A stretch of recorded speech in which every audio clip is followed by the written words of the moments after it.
It's time now for a look at the day's top business news with Brian Quinn.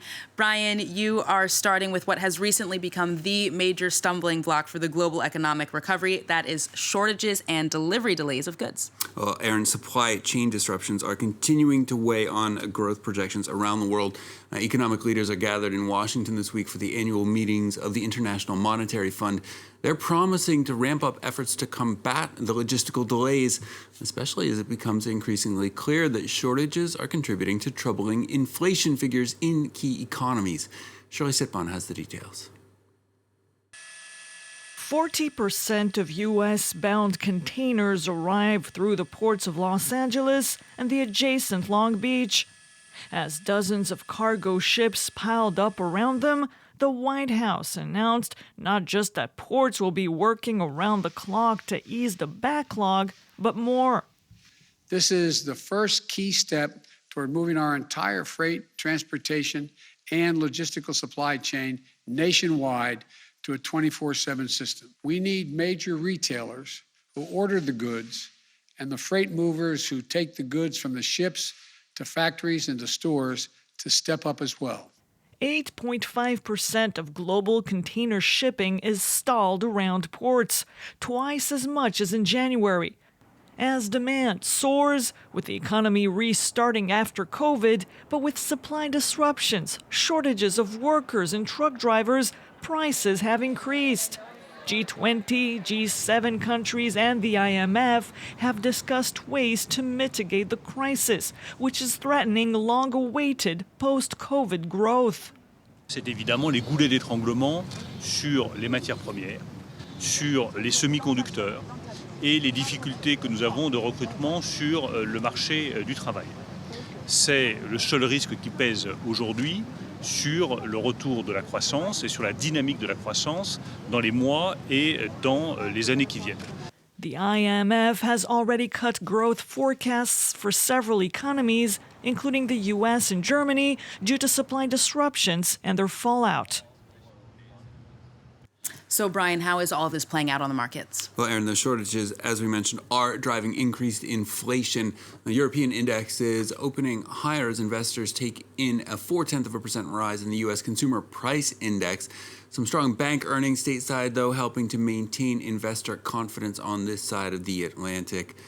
China just reported its highest ever monthly factory price increase. Mainland indexes wobbled Thursday as investors worry that data means tightening monetary policy may be on the way from Beijing. A weakening yen, though, boosting Japanese exporters on the Nikkei in Tokyo. It finished the day up around 1.4%. Over on the oil markets, crude prices continue their upward march amid expectations that rising natural gas prices will prompt a shift to oil for heating this winter. The U.S. says its crude output for 2021 will be lower than previous forecasts. That, too, helping to drive oil futures higher on Thursday. Next from you, Brian, those IMF meetings in Washington have yielded a new way for wealthier countries to donate funds to nations in need. Yeah, the G20 group of top developed economies has given their endorsement to what the IMF is calling the Resilience and Sustainability Trust. Under the new system, rich countries will be able to lend or donate their share of IMF reserves to developing nations, especially those hit hardest by COVID-19 or most threatened by climate change.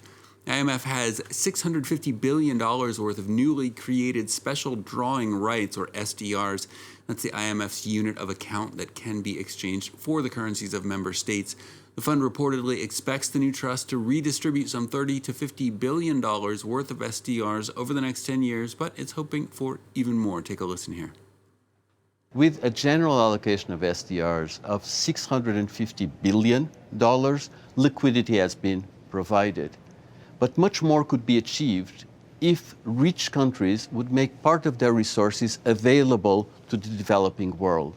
By doing so, donors would be contributing to fighting the pandemic and to the achievement of sustainable and inclusive growth. And finally, from you, Brian, Hollywood TV and film productions are facing shutdown as crews threaten some major labor action.